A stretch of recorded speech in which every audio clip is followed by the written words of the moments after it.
Hello and welcome to WDR TV. I am your host, Mike B, and we find ourselves in the chilly December climes. It's the 5th, I think, of December today. So I thought we'd do a bit of a catch-up on all what is going on in the world of board gameage. Most recently, obviously, content-wise, we put out the Dragon Meat video, which went out start of the week, actually, where we're down there the weekend. God, look at us. 2 videos in the same week. Shocker. So that was Dragon Meat. That was very interesting. It was an RPG event. There's a whole more details into that video if you're interested in that. But that was that. In the works, so I'm working on some, I've still got to finish editing the Nemesis versus Lifeform video, which is sort of a comparison piece. I need to reshoot some bits of that, as I'm not quite happy where it's laid out, but I'm going to come back to that and finish that hopefully this week. Just finished editing of the Terraforming Mars review, so I'm doing base game Terraforming Mars, which I took the original text review off the website, if you've read that or not, and just tried to film that. That didn't work. Apparently text and video are 2 different things, so that's just required a bit more editing and farting around to get that right. However, I'm literally compiling that now, so that hopefully should be out in the next day or so, when it finishes doing its thing. So that's done, so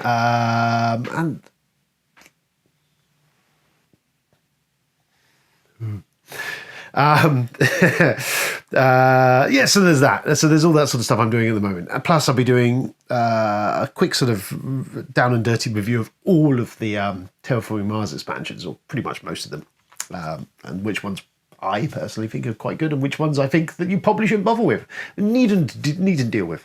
So there's that. On the actual main blog, there is an avalanche of RPG bits that I've got to put up from Charlie. There's a review of The Warren, Beyond the Wall, and Trophy Dark.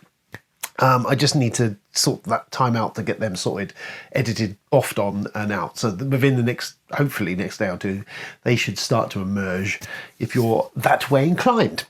I think that brings us up to speed on that sort of stuff.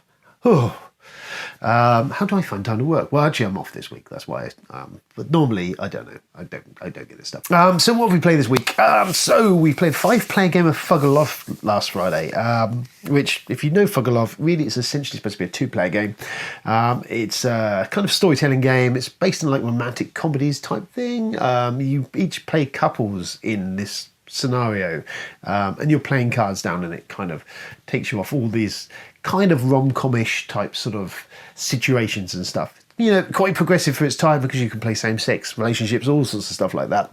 And definitely in that enclosed space of a 2-player game, it can be quite interesting and fun experience. As a 5-player, especially with most of the guys we were playing with had never played it before, it was the single most torturous experience of my life. It was Ben's copy.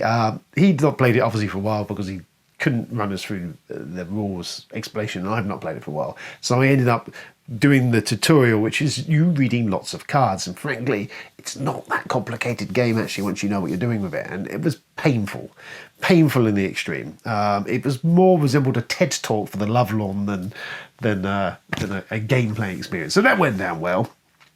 And then we played, Ben had also brought Tokaido, because I'd come straight from Dragon Meat, so I hadn't brought any games with me.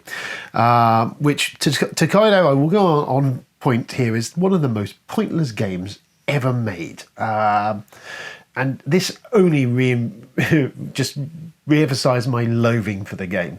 Now, I didn't say anything during the time, I played quite politely, but it is just a pointless waste of a perfectly good couple of hours of your time. I don't get it. It is barely a game. So, yes, Tokaido. All you Tokaido lovers out there, I apologise if you've got an issue with it, but frankly, come on now. All you do is you're basically moving down a road and you're picking cards up. That's it. It really isn't very much going on. Very light game. If you're looking for a very, very light entry-level game for maybe non-gamers, possibly something. But frankly, there's better, and it's just, ugh. Anyway, so we did that. That was fun. And then Sunday, we played a game of Lewis and Clark. I haven't played that for a while, which is a cracking game. Worker placement game with card drafting-y, different ability cards. It's like a really clever race game, engine builder. It's all sorts. It's this hodgepodge of amazing mechanisms, and on top of that, the sort of icing on top of that cake with a big old dollop of whipped cream and a cherry on is Vincent's art in that game. Fantastic. So it's out of print, really. So if you get hold of a copy, it's well worth doing if any of that does it. And there is a review on the blog. I've written a review. Maybe at some point I'll do a video review of it, but it's a cracking game. Anyway, so we played it. Now, I'd preempted that player with the guys and said, it's a game. That's for Tony and Jamie. It was their first play of it. So I had to do a rules explanation, which actually it always makes my head hurt, that game, because there's a lot going on, but it's quite straightforward once you get going. So we did the rules explanation. We got us up and running relatively quickly, but I had been concerned or holding off on playing it because of Tony and his AP. So I pre-warned everyone what the game is. Lots of decision making, lots of there's lots of stuff going on. There's lots of wheels spinning, and that it could result in Captain AP's mental meltdown. And he didn't disappoint in any way. It's adding a good hour to proceedings. Bless his cotton socks. And every time I looked up, he just basically looked like a baboon trying to solve a Rubik's Cube. I mean, it was terrifying. Great game. Really enjoyed it still, but it did... it's just... Oh, Tony. I'm going to get you a decision dice or a timer. A timer's getting put on the table. That's it. A bloody timer. So that happened. Games news. Really, there's only one piece of news to announce at this point in time. As dropped into my inbox late last night from Cellar4 Games was the announcement of Frosthaven. Frosthaven. Yes. Frosthaven. It is essentially the sequel to Gloomhaven. Gloomhaven 2.0, as I think Isaac Childress himself, designer of Gloomhaven, has stated. It's going to have 16 new characters, 25 new enemies, over 100 new items in there, around about 100 new scenarios, just loads of stuff. I mean, Gloomhaven, just that big fat box up there, it's a game that we played for a year. Easily a year. And we still didn't really get through all the content in that box. There's still stuff in there that we didn't look at, side quests and all sorts of stuff. But that was a year's worth of playing and enjoyable play. We loved Gloomhaven. Probably one of the best quest dungeony, sort of dungeon delvey, character buildy games. It's fantastic. You either love it or love it, I guess, but we just embraced it and really loved it. So anyway, Gloomhaven 2, essentially. Frosthaven, what we do know is very little at the moment. It's set in this as a small outpost to the far north of the capital city. You play a group of mercenaries again at the end of their rope bounty who are bringing the settlement to the edge of destruction. Ooh. Bring back. No, they're not going to send it to destruction, they're going to save it. So they're kind of like the Magnificent Seven, but 4, maybe. But yeah, so it's a new environment. It's this Frosthaven, there's this frosty area, there's mentions of sort of hints, just dropped subtle little hints of characters and robotic creatures or something. I don't know. Very interesting. There was lots of threads left hanging at the end of Gloomhaven. So whether any of that's going to get tied up will be interesting to know. It's coming to Kickstarter, I believe, about March, April next year is what I think I heard saying.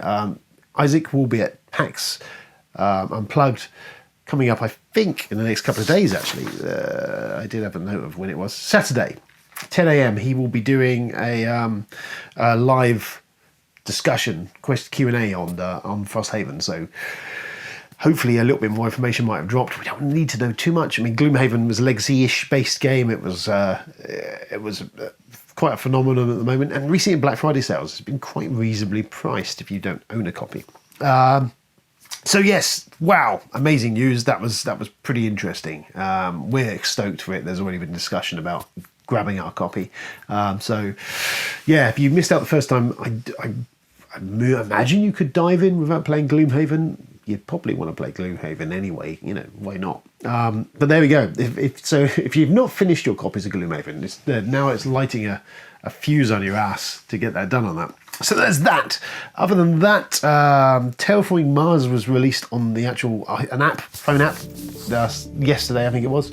I haven't actually looked at it yet or played it, but we like Terraforming Mars, and considering we're doing a review at the moment, this might be one I'll look at some point. The thought of being able to have that on the phone and play games while I'm not playing games, interesting. Coming up, there's a bunch of stuff that we need to get done, as I say. There is Terraforming Mars reviews, there is the Nemesis versus Lifeform, there's a Maya Wallace thing that I haven't even sat down to think about doing yet, what I want to do. Reviews-wise, there's some stuff that I still need to get through. I need to do Jaws, because we love Jaws. Firefly Adventures I need to do for Gale Force 9, so there's a copy of that, thank you very much. The Sensor Ghosts and some bits and pieces I picked up from Dragon Meat the other day, and Robinson Crusoe Mischance. I'm just seeing it on the shelf up there. I haven't even got through that yet. So much stuff. I don't have the time, really, frankly. So there we go. So that's the news kind of stuff. Not much on it, really. It's just me ranting about stuff. But that does us for the time being. Don't forget you can subscribe here or maybe there. I can't remember. Subscribe all of the things. Subscribe to all the new subscribers. Hello, welcome for joining the party, crazy people. More fun to come. You can go to our Patreon and maybe give us some pennies. That'd be nice. That'd be lovely. I just picked up a new gimbal for the phone, which I use to Dragon Me. I'll show you that later on. In fact, this is a test run. I'm trying filming on my phone using the gimbal to see what happens. And yeah, that's it. So yeah, don't forget to subscribe. Go to the blog if you want to read some of the written text. That Terraforming Mars reviews up there. Charlie's stuff will be on there. There is a bunch of other reviews on there from the last 5-6 years of the actual blog. Loads of RPG stuff.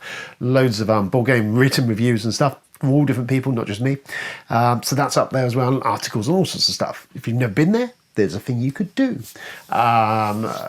Yes, and I think that probably gives us, that brings us to an end of that for the time being. I'm looking around and just seeing games at the corner of my eye, stuff that I still haven't got to the table and played on E2. Seventh Continent. When's that going to happen? Anyway, I'm rambling. Right, thanks for tuning in. It's been lovely. Until next time. Yes, until next time. Oh God, this is shit every time.